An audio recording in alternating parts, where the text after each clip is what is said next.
Assalamualaikum Ustaz. Waalaikumsalam warahmatullahi wabarakatuh. Saya mau tanya, ada orang tua masih hidup tapi dia membagi harta warisan kepada anaknya, namun ada satu anaknya tidak dia kasih karena sikit pun tak dia kasih. Gimana itu Pak Ustaz?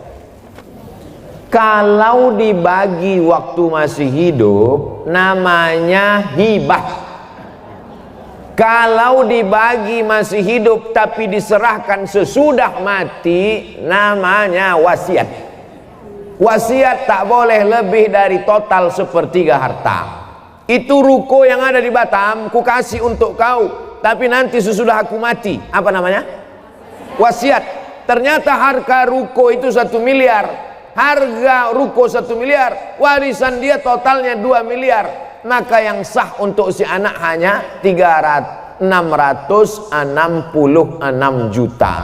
Yang 1,3 mesti tetap dibagi kepada ahli dua.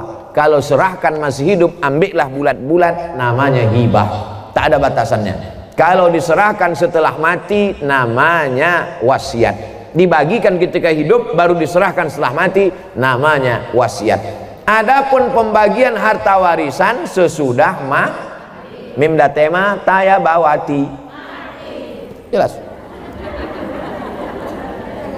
Jadi ini kenapa pula masih hidup sudah bagi harta warisan? Inilah gara-gara tak mengaji. Makanya kalau ada acara pengajian, jangan lagi pengajian arisan, judulnya sabar, tawakal. Pengajian arisan kita pada bulan Januari 2021 ini adalah tentang warisan. Apa itu warisan? Bagaimana pembagian warisan? Bolehkah warisan dibagi ketika hidup? Apa nama hibah? Apa itu wasiat? Supaya jangan salah kaprah. Ini banyak orang tua kalau udah cerita warisan, Bu, gimana masalah warisan? Jangan tanya-tanya warisan, aku belum mati lagi. Padahal setelah mati menyimpan warisan sama dengan bom atom, bom waktu yang akan meledak. Ini saya menduga bahwa si bapak ibu ini marah kepada anaknya yang satu nih, maka biar supaya jangan dapat dibaginya. Ini untuk kau, untuk kau. Adapun kau matilah kau tak dapat. Tak bisa. Maka kita kalau salah jangan salah 2 kali. Dulu salah kita karena tak mendidik dia. Dulu salah kita mengajar dia. Sekarang dia menjadi pemabuk, pecandu narkoba. Yang salah kita atau dia? Kita yang salah. Maka pembagian harta warisan hak dia ada pada harta kita, karena dia adalah anak kita. Dia tak pernah minta jadi anak kita, kita pun tak pernah minta dia jadi anak kita. Allah yang mengirimkan dia ke rahim ibu. Didik dia dengan baik. Kalau sudah dididik dengan baik tak juga baik. Takdir seperti Nabi Nuh punya anak Kan'an, tapi dia tetap punya jatah harta setelah kita meninggal. Bagilah menurut ilmu faraid pembagian harta warisan. Walakum nisfu ma taraka azwajukum illam yakul lahunna walad.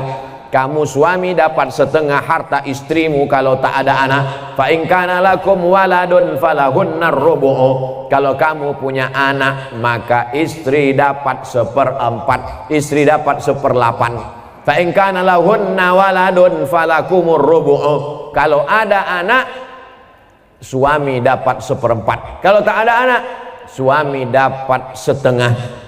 Istri dapat 1/4 kalau tak ada anak. Kalau ada anak, istri dapat 1/8. Anak laki-laki, lidzakari mislu hazil unsayain. Anak laki-laki dapat 2 kali bagian anak perempuan. Jadi kalau anak perempuan 25 juta, anak laki-laki 50 juta. Karena laki-laki lebih besar tanggung jawabnya. Laki-laki membiayai nikah, laki-laki mengasih nafkah, laki-laki menjadi kepala rumah tangga, laki-laki mengasih mahar. Itulah maka laki-laki diberikan kelebihan, bukan karena Islam diskriminatif. Maka jelaskan nih kepada anak cucu kita, kalau tidak nanti kita akan salah, anak cucu kita akan salah, dan dia menjadi mengalir amal salah, bukan amal ya. Apakah kalau lagi haid boleh baca Quran melalui aplikasi di handphone? Orang yang sedang menstruasi, maaf, beribu maaf, tak boleh megang Quran, tak boleh bawa Quran, tak boleh baca Quran, tak boleh masuk masjid, tak boleh sholat, tak boleh tawaf, tak boleh puasa. 7 menurut fikih Islam wa adillatuh Syekh Wahbah Zuhaili. Tak boleh megang Quran, tak boleh bawa Quran, tak boleh baca Quran, tak boleh masuk masjid, tak boleh sholat, tak boleh tawaf, tak boleh puasa. Itu mazhab yang saya pakai. Lalu Pak Ustadz, kalau baca Quran melalui aplikasi, membaca Quran bagi perempuan yang haid boleh dengan dua catatan pengecualian. Pertama, dia hafal Quran. Orang hafal Quran paling tidak mengulangi hafalannya 1 hari 2 juz. Kalau tak diulangi 2 juz hilang. Maka ibu yang punya anak hafal Quran, berarti 1 hari 2 juz mengalir pahala untuk ibu, baik hidup maupun mati. Lalu kemudian 1 bulan 2 kali khatam, setahun 24 kali khatam. Beruntungnya punya anak hafal Quran. Mudah-mudahan anak kita hafal Quran. Hafal Quran anak gadis kita, dia mengulang 1 hari 2 juz, dia boleh mengulang an zahri qalbin, dalam hati. Maka nanti kalau ibu nampak ada anak ibu, diam aja. Itu dia sedang ngulang hafalan. Kalau dia hafal Quran. Kalau tak hafal, tak tahulah tak apa dia. Yang kedua, guru boleh membaca walaupun sedang haid, tapi ayatnya potong-potong. Guru tahfiz di pesantren. Anak-anak baca ya. Innallaha la yastahyi ayyab riba, potong-potong, dibacanya pangkal. Silakan baca innallaha la yastahyi ayyab masalam ma ba'udatan fa'am. Tak boleh dia baca normal macam orang yang sedang dalam keadaan suci, karena Quran itu suci sedangkan dia dalam keadaan haid, dalam keadaan kotor secara spiritual, bukan secara zohir. Karena perempuan itu tetap bersih tapi tidak suci. Bersih tubuh, sama macam maaf orang junub, badannya bersih tapi tidak suci menurut pandangan hakikat. Ini yang paling penting dipahami. Samakah pahala baca Quran melalui smartphone? Baca Quran di dinding, ada tertulis di situ dinding, masuk masjid. Ya ayyuhalladzina amanu taqullaha wal tanzur nafsum ma qaddamat lighad. Baca Quran di dinding. Yang satu lagi baca Quran di handphone. Kutiba alaikumul qitalu fil qatla al-hurru bil hurri wal 'abdu bil 'abdi wal unsa bil unsa. Yang satu lagi melihat mushaf Al-Quran. Ya ayyuhalladzina amanu ista'inu bis sabri was salah. Melihat mushaf, melihat handphone, melihat dinding. Pahalanya bukan dilihat kau baca Quran dari mana, tapi yang dilihat adalah lafaz di mulut dan di hati. Mulut fasih, tahsin, tajwid, hati ikhlas. Walaupun kau baca di pelepah kurma. Ada Quran zaman sahabat Nabi, Quran macam kita dicetak sekarang? Mana ada? Pakai resleting pula lagi. Kenapa kau tak pernah baca Quran ini? Saya sebetulnya mau baca Pak Ustadz, terus resletingnya macet terus tiap hari. Oh, kasihlah minyak jelantah. Dulu Quran ditulis di pelepah korma, di tulang onta, di batu yang, batu apa namanya itu? Batu lepes, batu ceper macam piring, ditulis. Jadi Quran tidak dilihat di mana, mau di kertas. Kertas adanya bambu yang ditumbuk, bambu, tahu bambu? Buluh, ditumbuk halus jadi bubur, dijemur. Itulah asal muasal kertas dari Cina. Lalu kemudian ada kertas satu lagi di Mesir, pohon bardi, tumbuhnya di tepi sungai Nil, disusun-susun melintang membujur, dipres pakai tanah liat, dijemur. Namanya kertas papirus. Kertas paling tua dua, satu dari Mesir, Fir'aun, satu dari Cina. Lalu kemudian barulah belakangan datang kertas masuk ke kota Makkah. Jadi Quran ditulis di kertas, di batu lepes, di tulang onta, di pelepah korma. Yang dilihat bukan baca di mananya, tapi yang dilihat adalah pelafazan mulut dan keikhlasan hati. Ini Qurannya bukan main lagi, mahal minta ampun. 30 juta harga Quran. Diletakkan di lemari tamu di depan. Setiap tamu yang datang menengok macam menengok kucing. Bukan Quran itu yang mahal. Quran mahal adalah Quran yang dibaca. Seorang ibu mengajarkan anak-anaknya sambil masak pagi. Tak ditengoknya pun Quran itu sambil masak. Bismillahirrahmanirrahim. Wadduha wallaili idza saja. Ma wadda'aka rabbuka wa ma qala. Walal akhiratu khairul laka minal ula. Sambal belacan ditengoknya. Tapi Quran yang ibu ajarkan ke anak ibu itu, itulah yang dibawanya sholat. Usahakan ibu yang membacakan Al-Fatihah ke anak ibu. Supaya apa? 17 kali sehari pahalanya mengalir ke ibu. Ibu yang membacakan Fatihah ke dia. Yang belum membacakan, balik dari sini nanti, bacakan. Yang balik sekarang, nanti habis acaranya. Balik. Nak, baca Fatihah nak. Bismillahirrahmanirrahim. Itu hanya kurang halus sedikit. Bismillahirrahmanirrahim. Alhamdulillahi rabbil alamin. Rohnya kurang tebal sedikit. Luruskan bacaannya. Kapan kelingking ibu masuk ke celah kakinya saat mengajarkan dia berwudu, masuk air ke celah kaki? Kapan ujung jari ibu masuk ke celah telinganya saat mengajarkan berwudu? Kapan mulut ibu mengajarkan? Kapan tapak tangan ibu memegang pundaknya? Rata pundakmu nak. Jangan kepala kau macam menengok kuda jantan menengok kuda betina. Jangan kepala kau ni menunduk macam menengok rumput. Rata nak. Kelak kita semua inilah yang akan dia kenang. Al-madrasatul ula. Ibu adalah sekolahnya yang pertama. Alhamdulillah ibu amalkan. Pahalanya mengalir ke ibu, mengalir pula ke saya. Tapi pahala ibu tak berkurang. Ibu tetap dapat 100, saya 120.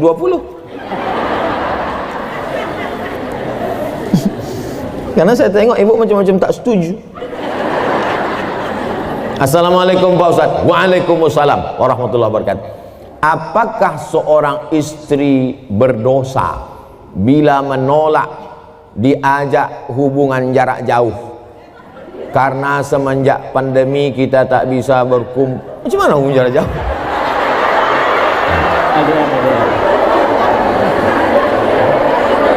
LDR. Apa arti LDR itu? Long distance relationship. Wah, macam ABG pula Ustaz.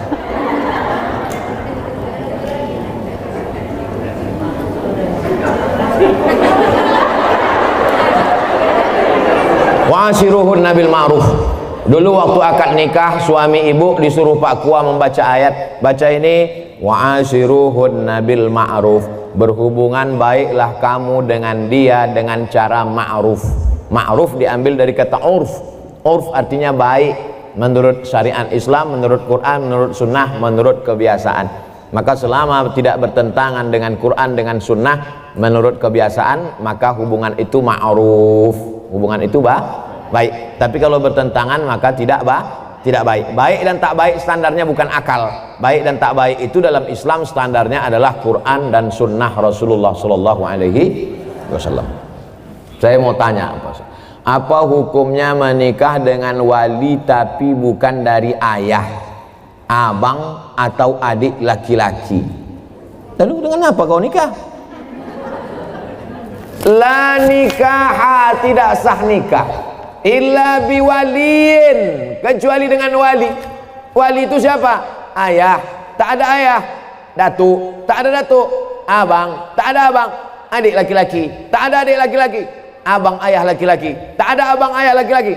Adik ayah laki-laki, tak ada adik ayah laki-laki. Saudara punya abang ayah tu punya anak laki-laki. Sampai begitu perwalian itu ada orang. Tapi insya Allah yang 6 itu adalah, kecuali dia disapu angin puting beliung hilang semua. Andai dia anak yang ditemukan dalam kardus, namanya binti kardus, tak ada walinya, macam mana? Fasultanu waliyun man la waliyalaha. Maka sultan menjadi wali bagi orang yang tak punya wali. Siapalah wali orang perempuan di Batam kalau tak ada walinya? Sultan Kerajaan Riau Lingga. Sultan Kerajaan Riau Lingga sudah menyerahkan kekuasaan kepada Presiden Soekarno. Lalu Presiden Soekarno membuat satu departemen untuk agama, namanya Kementerian Agama. Maka Kementerian Agama lah yang menerima Sultan. Lalu Menteri Agama tak sanggup turun ke Kemenak Kanwil Provinsi, Kemenak Kanwil Provinsi turun ke kota, kota turun ke kecamatan. Itulah maka kepala kantor urusan agama tak ada perempuan. Ada kepala KUA perempuan. Kenapa? Karena KUA akan menjadi wali bagi perempuan yang tak punya. Nah, ini ke depan nanti bisa jadi kepala KUA perempuan. Dia tak ngerti sejarahnya. Karena KUA akan menjadi wali bagi perempuan yang tak punya wali. Fasultanu waliyun man la waliyalaha. Memang satu sisi Pak KUA itu sebagai pegawai pencatat pernikahan, tapi ada dalam beberapa kasus dia bisa nanti menjadi wali pada saat perempuan itu tidak ada wali. Kalau sudah terjadi macam mana Pak Ustadz? Diulang akad nikah. Balik anak gadis kita membawa lakinya, hilang seminggu, pulang-pulang berbadan 2. Balik dia ke rumah, mak, ini lakiku katanya. Kapan kau nikah? Aku pergi nikah kemarin. Wali kau siapa? Udah ku beli wali katanya. Enak aja sekarang, lu tak belajar, jahil. Jangan karena takut kepada orang, diulang akad nikahnya balik, cari walinya yang 6 tadi, lalu diulang. Aku nikahkan engkau dengan anakku dengan mahar, aku nikahkan kau dengan cucuku dengan mahar, ku nikahkan kau dengan adikku, ku nikahkan dengan keponakanku dengan mahar sebentuk cincin emas tunai. Sah. Diulang balik. Lalu perbuatan dia dari mulai dia nikah tak jelas ke nikah yang jelas ini zina. Nauzubillah. Selamatkanlah anak-anak gadis kami ya Allah. Assalamualaikum Ustaz. Waalaikumsalam warahmatullahi wabarakatuh. Apa mazhab itu Pak Ustaz? Mazhab diambil dari kata zahaba. Zahaba artinya jalan. Mazhab adalah jalan. Kalau orang mau pergi ke Batam, ada jalannya naik pesawat. Kemarin saya naik pesawat, pesawatnya perempuan, Citylink. Asik berpantun aja dia di atas. Awak takut jatuh, dia berpantun.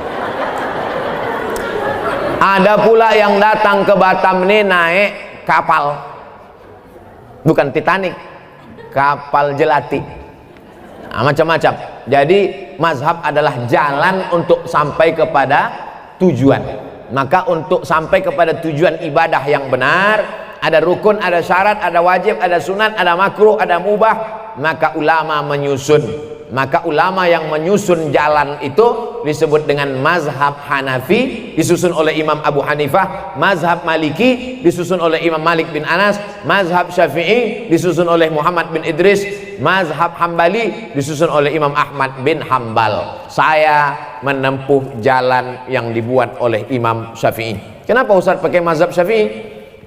Dulu di pesantren pakai mazhab Syafi'i. Pergi ke Mesir, di Mesir kalau kita sekolah Bu, dibuat itu nama Abdul Somad, jinsiyah, nationality, dari negara mana? Indonesia. Mazhabnya apa? Buat mazhab Syafi'i. Datang kawan saya dari Jawa Timur, dibuatnya Hanafi. Kok kenapa kau pilih mazhab Hanafi? Senyum dia. Kenapa kau pilih Hanafi? Bukunya tipis-tipis gitu. Ada orang yang jadi ustadz juga sekarang, kawan saya. Tak boleh sebut nama, menjaga kode etik. Apa benar jika kita belajar dengan seorang guru yang kita tidak tahu mazhabnya, kita tidak bakal masuk surga? Mayoritas Asia Tenggara, Indonesia, Malaysia, Brunei Darussalam, Patani Thailand Selatan, Moro Filipina, Singapura, mayoritas kita ini bermazhab Syafi'i. Jadi kalau ada orang mengatakan, Pak, mazhab Bapak apa? Saya tidak bermazhab, saya langsung ke Quran dan Sunnah. Berarti dia imam mazhab yang kelima. Nama Bapak siapa? Imam S. Arifin.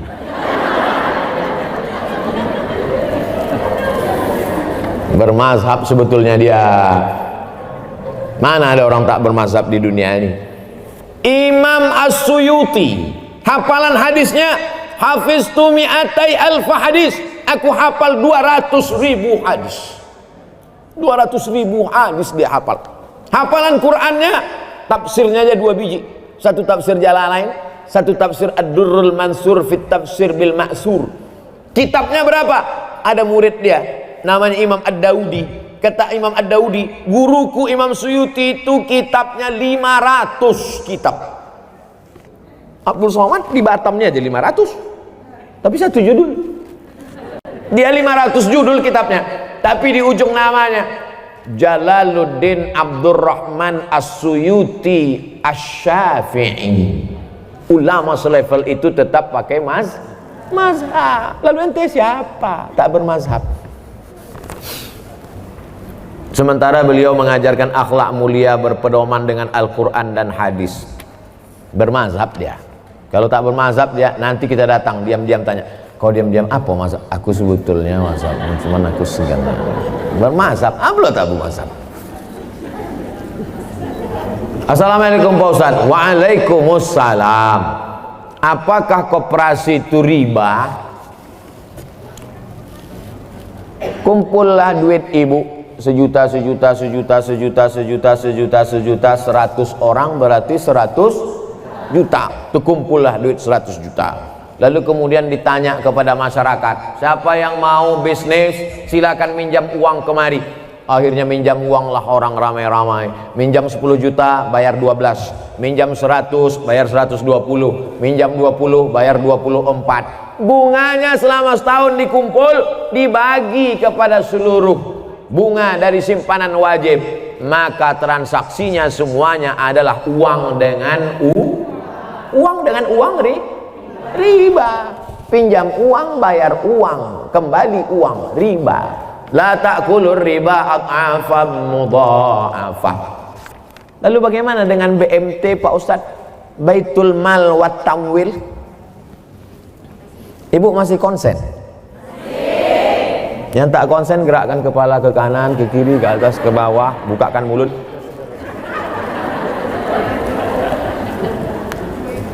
Ini koperasi, ini Baitul Mal.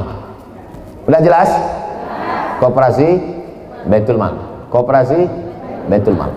Datanglah saya ke koperasi. Assalamualaikum koperasi, selamat siang. Koperasi, bisa aku minjam duit koperasi? Berapa Pak? 200 juta mau beli mobil. Bisa, bayarnya nanti 250. Berarti akadnya uang dengan uang. Uang dengan uang riba. Dah selesai. Ini koperasi. Sekarang datang saya ke Baitul Mal wat Tamwil yang syariah, koperasi syariah. Assalamualaikum kop syariah. Waalaikumsalam. Ustadz Somad, boleh foto gak? Boleh, ada habis tuh.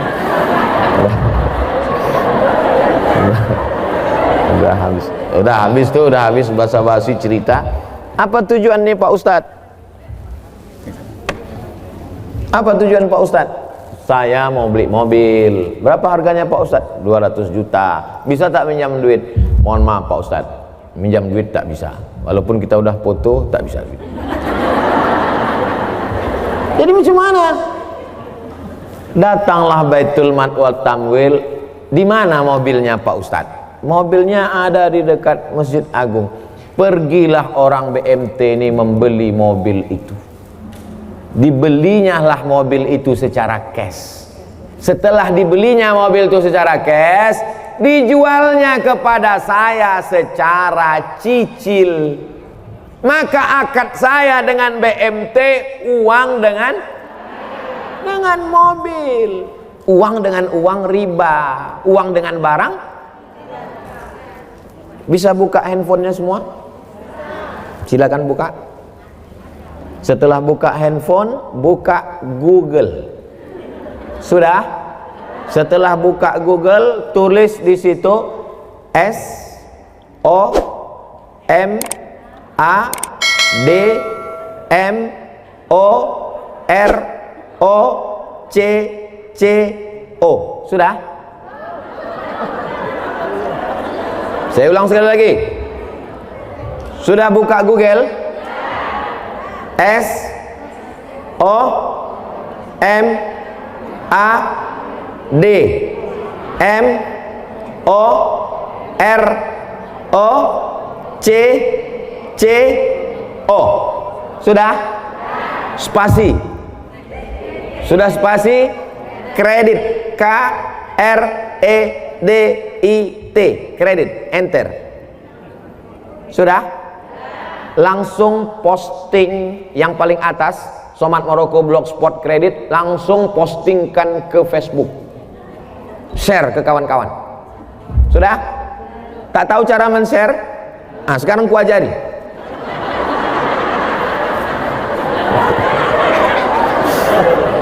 Nah itu di atas sebelah kanan yang ada titik 3, picit itu. Habis itu pilih FB di bawah, sama Instagram, sama pilih 3 sekali, Facebook, Instagram dengan WhatsApp. Share, bagi ke kawan-kawan tentang bolehnya akad uang dengan barang. Dah, setelah nampak tulisannya bisa baca di situ. Kredit. Kita baca ya. Majma' fikih, lembaga fikih Islam membolehkan jual beli dengan tempo jangka waktu pada konferensi ke-6 yang dilaksanakan di Jeddah pada tanggal 17 dan seterusnya. Bawah. Apa dalilnya? Jawaban, jual beli kredit itu tidak ada keberatan di dalamnya, artinya boleh jika waktu dan tambahannya diketahui berapa bulan, berapa tahun, berapa hari, meskipun harga kredit lebih mahal daripada harga kontan, karena penjual dapat manfaat. Penjual dapat manfaat tambahan harga, pembeli mendapat manfaat tempo jangka waktu. Mana dalilnya?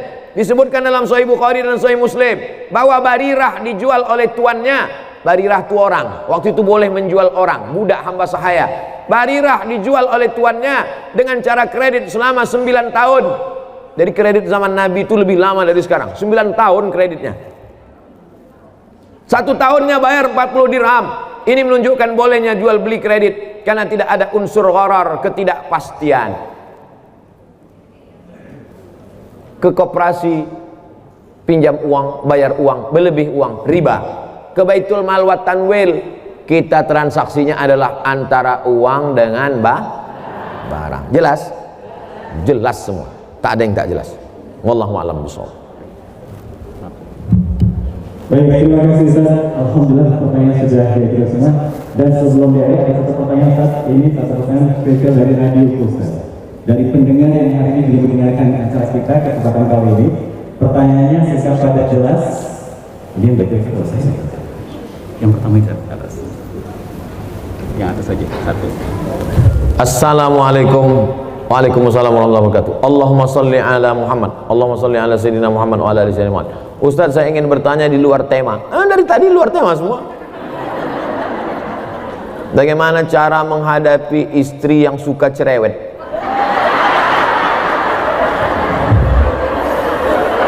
Jadi ibu dengarkan baik-baik ya. Saya jumpa dengan Habib Ali Ba'agil. Kata Habib nih cerita, ada di Yaman itu sumur tua. Jadi di sumur ini ada jin. Di dalam sumur ini ada jin. Suatu hari menimba airlah ibu-ibu. Menimba air, rupanya timba ini terlalu berat. Ibu ini pula orangnya slim. Akhirnya tertarik timba itu, jatuh dia ke dalam. Masuk dia ke dalam sumur itu. Lalu kemudian datanglah suaminya mencari. Dicari-carinya, ditengoknya, ada tanda-tanda kalau bininya masuk ke dalam sumur. Akhirnya diulurkannya tali. Diulurkannya tali timba, ditariknya. Maksudnya mau menyelamatkan istrinya tadi. Naik jin. Naik jin juga. Akulah penghuni sumur ini.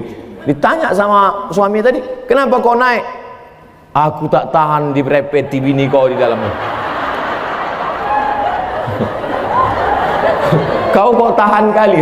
Aku baru 2 menit udah pokak telingaku dalamnya. Jadi rupanya jin-jin itu pun tak tahan juga. Itu sanadnya dari Habib Ali Ba'agil. Dia cerita ke saya tak tahu udah cerita itu dari mana. Kalau mau tahu tanyalah ke dia. Jadi kalau ada perempuan-perempuan ini merepet, repetnya itu ada dua, repet positif dan repet negatif. Jadi kalau ibu-ibu masih merepet, kenapa abang pulang terlambat, abang pulang pergi sama siapa, jalan sama siapa, itu positif apa negatif? Dia mau menyelamatkan bapak supaya jangan habis waktu nongkrong di kedai kopi. Dia mau menyelamatkan supaya duit tak habis sama kawan-kawan sehingga tak bisa membayar anak sekolah. Dia ingin supaya bapak mendirepetnya, abang kenapa tak sembahyang, nanti abang kalau tak sembahyang ku campakkan ke sungai. Takkan sampai hatinya. Dia baik. Kedua, dia merepet itu ada sebabnya. Betul? Betul. Tapi kalau sudah lengkap 5, sudah dikasih makan, sudah dikasih pakaian, sudah dikasih tempat tinggal, sudah dikasih pendidikan, sudah dikasih perhatian, merepet juga dia. Tanya dia baik-baik, kau ini sebetulnya dulu nikah sama aku ini dipaksa sama ayahmu atau gimana? Jadi repetnya itu ada positif, ada negatif. Selama ibu masih merepet dengan anak ibu, kau pergi kemana sama siapa, jalan pulang jam berapa, kenapa jilbabmu tak panjang, kenapa rokmu pendek, kenapa ini koyak, kenapa pinggangmu kau ikat pakai tali jemuran, kenapa? Selama ibu masih merepet, insya Allah selamatlah anak-anak kita, insya Allah. Selagi ibu masih bisa merepet, merepetlah bu. Siap merepet, takbir. Repet teruskan. Baik.